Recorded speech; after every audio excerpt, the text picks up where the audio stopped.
Bom, pessoal, eu vou comentar com vocês aqui o último artigo que foi publicado do grupo do professor Gilberto Cherizzi, que fala sobre uma atividade antiangiogênica e antimetastática da fosfetanolamina sintética.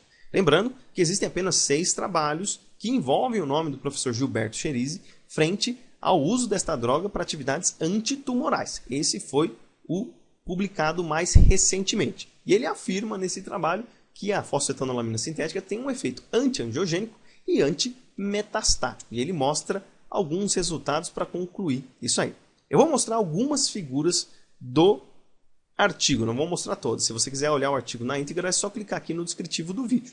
A primeira figura que eu vou mostrar para vocês é a figura na qual ele mostra que a fosfetanolamina ela diminui a viabilidade celular de algumas linhagens tumorais. Por exemplo, ele estuda 3 linhagens, que é essa UVEC aqui, que é uma célula endotelial derivada de cordão umbilical de humanos, essa IRPTC, que são células imortalizadas de camundongos de túbulo contorcido proximal, e essa renca, que são células de carcinomas renais de camundongos. Tá? E ele mostra que a fosfetanolamina é capaz de diminuir a viabilidade dessas células aí, dependendo da concentração. Conforme você aumenta a concentração da fosfetanolamina, você vai diminuindo a viabilidade dessas células. Isso na ordem de milimolar. Como controle, né, dessa diminuição, ele mostrou também o sutinib, que é uma droga já aprovada para tratamento de câncer renal e também algum tipo de câncer estromal de estômago, né? Já é uma droga aprovada pelo FDA lá nos Estados Unidos, então ele é utilizado para esse fim. E na ordem de micromolar, você também reduz bastante aqui a viabilidade dessas células. 10 micromolar, por exemplo, essas 3 linhagens ficam com menos de 40% de viabilidade. Já a fosfetanolamina, com aproximadamente 750 milimolar, ou seja, uma ordem de quase 75 mil vezes mais, você reduz aqui mais de 40%. Né? Se fossem pelas mesmas vias de atuação, sem nenhuma sombra de dúvida, o sutinib seria a primeira fonte de escolha. Mas aqui, teoricamente, você analisa que essas células, por serem linhagens tumorais e você está dando a fosfetanolamina, você está diminuindo a viabilidade, significa que elas estão morrendo.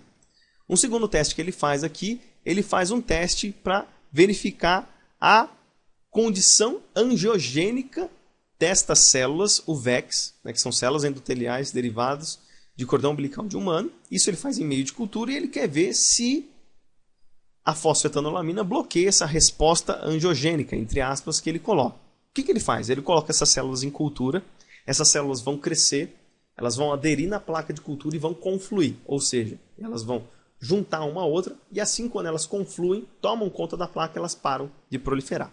E aí ele promove uma lesão na placa, ou seja, ele pega uma espátula, alguma coisa, e escarifica a placa, na qual ele remove um filete de células e você tira a confluência em um certo ponto. Quando ele faz isso, ele incorpora outros componentes, o VEGF, por exemplo, para verificar se essa célula vai aumentar sua proliferação. O VEGF é um fator de crescimento vascular endotelial, né? E vai começar a confluir de novo, 24 horas depois. Então, 24 horas depois que ele fez a lesão e incorporou aqui esses componentes, quando você coloca o VEGF obviamente é um fator de crescimento endotelial, ele vai começar a proliferar mais rápido do que na ausência do VEGF. Só que, quando você coloca alguns componentes que combatem células tumorais, como por exemplo esse RCS, esse B e sutinib, na ordem de micromolar, você diminui aí essa proliferação e essa condição de confluência. Então as células, além de não estarem confluindo, estão morrendo. E a fosfetanolamina, na ordem de milimolar, também vai fazer com que essas células não confluam. E aí ele acaba concluindo que isso é um efeito antiangiogênico, né? Mas nós temos que lembrar que os vasos sanguíneos não possuem só endotélio. Eles possuem musculatura lisa, toda uma estrutura moldada da túnica íntima do vaso. Enfim, você tem toda uma estrutura pré-específica. Isso deveria ser mais testado especificamente nas células tumorais. Verificar a vascularização na célula tumoral. Ele olha só uma análise em cultura e fala que tem um efeito antiangiogênico. Mas enfim, vamos em frente. Aqui ele mostra também, nessa outra figura, a produção de um receptor de VEGF, chamado de VEGFR1. Né? Ele vê que com a fosfetanolamina você diminui a quantidade deste receptor. Então, teoricamente, diminuindo a quantidade desse receptor, você tem menor vascularização, menor resposta de proliferação de vasos sanguíneos. Né? Isso ele testa aqui nas UVECs. E ele faz também a mensuração da quantidade de ciclina D1, o RNA mensageiro da ciclina D1, que é uma ciclina responsável por promover aí o ciclo celular. Esse resultado ele não quer dizer nada. Ele apenas diz que diminuiu a expressão desta ciclina D1, mas não necessariamente diminuiu, teoricamente, a ativação do ciclo celular, né? O fato de você diminuir a produção de um RNA mensageiro de um gene não necessariamente significa que você não está produzindo este componente, não está traduzindo e não está ativando essa proteína. O que ele indica é que essa diminuição pode induzir aí uma diminuição da quantidade da proteína ciclina D1 e, juntamente com isso, diminui a sua ativação e a célula parar. Isso é só um indicativo, mas não quer dizer que, de fato, isso está diminuindo aí a proliferação celular, né? Neste resultado, ele mostra ali que as células estão morrendo, né? Mas não fala se elas estão diminuindo aí a resposta de ciclo celular, tá? Muito bem. Próximo resultado aqui, ele vai analisar a apoptose, que é a necrose, utilizando a fosfetanolamina. Então, quando você administra a fosfetanolamina aqui nessas células renca, que é o carcinoma renal, né? Células de carcinomas renais, você desencadeia 60% de apoptose nessa célula. Em comparação aqui ao sutinib, você desencadeia 55%. Ordens diferentes de concentração. Fosfetanolamina 90 milimolar, sutinib 5 micromolar. Ou seja, eu preciso de 18 mil vezes mais fosfetanolamina do que o próprio sutinib. Lembrando, se eles fossem atuantes da mesma via para combater essa linhagem tumoral, sem nenhuma sombra de dúvidas, o sutinib seria a primeira fonte de escolha. Mas se for por vias diferentes, aí isso não pode levar em consideração. Tanto a apoptose como a necrose é ativada aqui pela fosfetanolamina, né? Ele bloqueia a resposta apoptótica aqui nessas células e você desencadeia também uma resposta necrótica aqui nestas células aqui quando você bloqueia a apoptose. Já o sutinib já não tem tanto poder para desencadear uma necrose.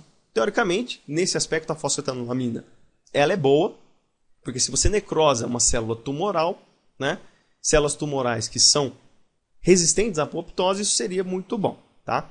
Próximo resultado aqui, o último que eu vou mostrar para vocês, ele vai analisar a condição antimetastática da fosfetanolamina. Então ele faz um tratamento do seguinte jeito. Aqui, pelo descritivo, ele adiciona 1 vezes 10 elevado a sexta células renca via veia caudal. Ele injeta 1 milhão de células na veia caudal. Depois do 4º dia, após o implante do tumor, né? Ou seja, injetou 4 dias depois, faz um tratamento intraperitoneal com fosfetanolamina e o sutinib. Aqui na figura, aqui nesse descritivo, ele coloca de 50 e 100 mg por quilo por dia. Nas figuras ele coloca de 40 e de 80 mg por quilo por dia. Bom, não sei por quais razões está diferente aqui, mas não tem problema, né? Vamos levar em consideração os resultados que ele teve no gráfico. Então aqui ele vê quantos animais tiveram metástase pulmonar. Ou seja, a renca é um carcinoma derivado de rim. Se você injeta essas células e elas aderem em outro tecido que não o rim, teoricamente então nós teríamos uma resposta de metástase. A metástase é uma origem tumoral de um determinado tecido migrando para outro tecido. Ela cai na circulação e aí tem um poder metastático, né? Esse experimento aqui então ele analisou. Eu acredito que seria mais viável ele implantar em determinado local essa célula e verificar depois se ela desenvolve metástase. Mas talvez nesse modelo seja um modelo confiável, enfim, né?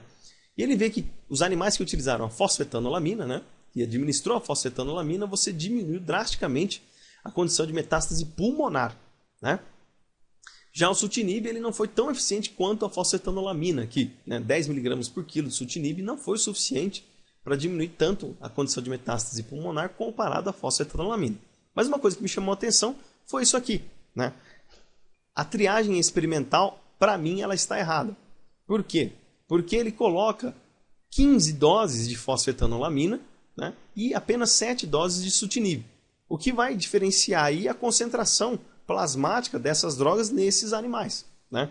Pode ser que 7 doses ao longo aí desses 15 dias de sutinib, dias intervalados, não tenha sido uma dose suficiente para você atingir um limiar terapêutico adequado para diminuir o quadro de metástase, né? Mas isso não fala. E existe também uma certa discrepância aqui. Aqui fala que foram injetados 100 mil células, né? Aqui 10 elevado à quinta, né? E aqui está 10 elevado à sexta. Eu achei um pouco estranho isso aqui, né? Não sei qual que está o certo, mas não importa.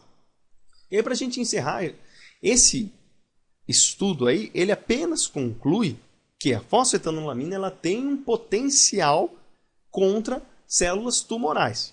Mas não quer dizer que ela trata o câncer. Por exemplo, neste estudo não foi feito nenhum ensaio de toxicidade em outros tipos de célula, então linhagem primária e toxicidade nos animais, nas doses na qual foram empregadas, né?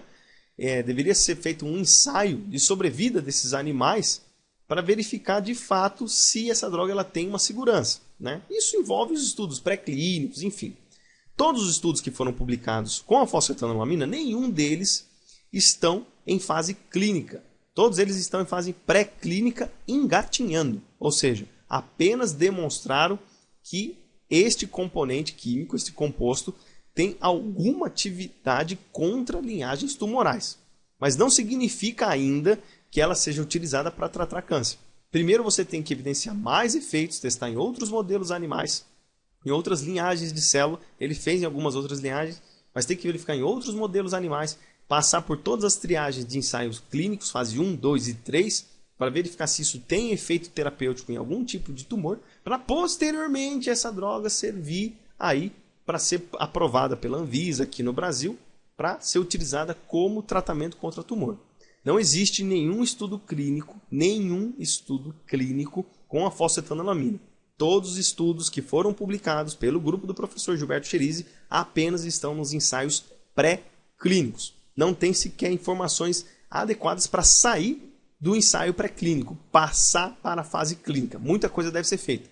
Estudo em outros animais, teste de toxicidade in vitro, em vivo. Depois que tiver tudo isso pronto, aí pode começar a passar para os ensaios clínicos, que são totalmente controlados, de fase 1, 2 e 3. E aí depois que tiver a aprovação dos órgãos regulamentadores, essa droga, que eu estou colocando como droga, mas é um composto, poderia ser utilizado para tratar células tumorais, tratar o câncer.